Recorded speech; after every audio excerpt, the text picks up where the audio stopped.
Hello everyone, welcome to exam diary. आज के इस वीडियो में हम लोग डिस्कस करने वाले हैं जेएनयू एमए सोशियोलॉजी में कैटेगरी वाइज कितने सीट्स हैं।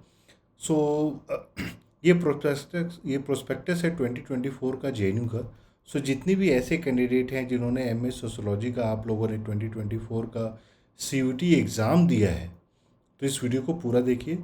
और वो सारे स्टूडेंट जो भी हैं जो 2025 में आप लोग एग्ज़ाम देने वाले हैं सीयूटी एमए सोशियोलॉजी का, तो इससे आपको एक आइडिया मिल जाएगा कि आपके कैटेगरी में, आप जिस भी कैटेगरी में बिलोंग करते हैं, तो उसमें टोटल कितनी सीट्स हैं।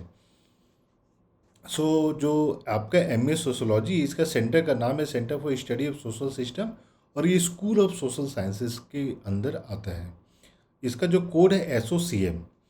तो टोटल अगर हम लोग बात करते हैं टोटल नंबर ऑफ सीट्स की, तो इस सेंटर में एमए सोशियोलॉजी के लिए टोटल 96 सीट है, जिसमें 39 सीट जो है आपका जनरल कैटेगरी का हो जाता है।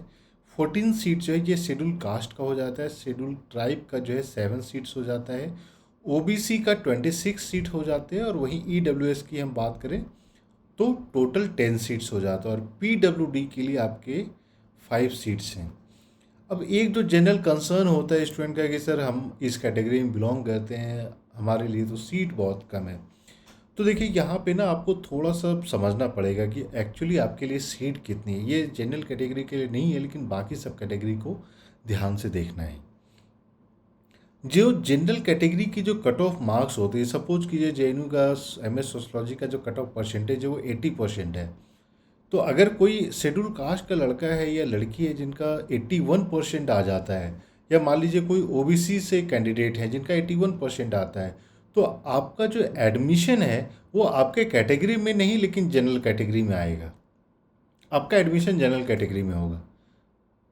तो एक्चुअली आप अगर मेरे से पूछिएगा तो शेड्यूल कास्ट का टोटल, क्योंकि आपको तो कोई रोक नहीं रहा है कि आपको जो अपने कैटेगरी में ही एडमिशन लेना, आप तो अच्छे रैंक ला के, अच्छे मार्क्स ला के आप जनरल कैटेगरी में भी एडमिशन ले सकते हैं।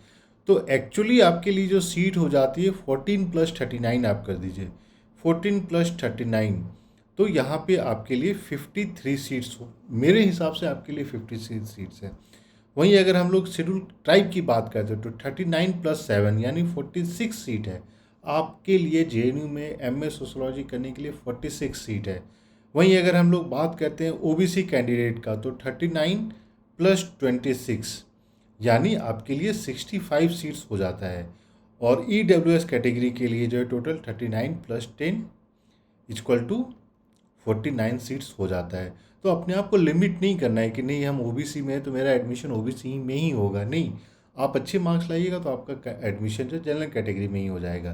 तो general category is open for all category. अगर आपके स्कोर अच्छे हैं तो आपको जनरल में ही एडमिशन दिया जाएगा।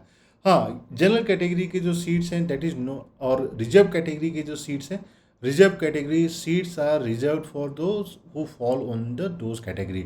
उसमें जनरल कैटेगरी के स्टूडेंट का एडमिशन नहीं होगा।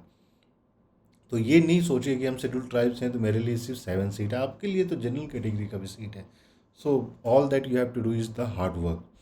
और इसी तरीके से हम लोग अलग अलग यूनिवर्सिटीज़ के सीट्स के बारे में भी डिस्कस करेंगे।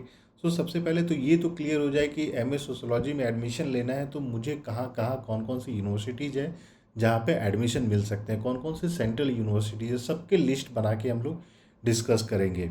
दिल्ली में कौन कौन सी यूनिवर्सिटीज़ है, फॉर एग्जांपल अगर हम दिल्ली यूनिवर्सिटी की बात करते हैं, जेएनयू की बात करते हैं, अंबेडकर यूनिवर्सिटी दिल्ली की बात करते हैं, जहाँ पे सारे जो है सीयूटी के थ्रू एडमिशन होता है, तो टोटल कितने सीट्स हैं सबके बारे में डिस्कस करेंगे, सबके कट ऑफ के बारे में डिस्कशन करेंगे।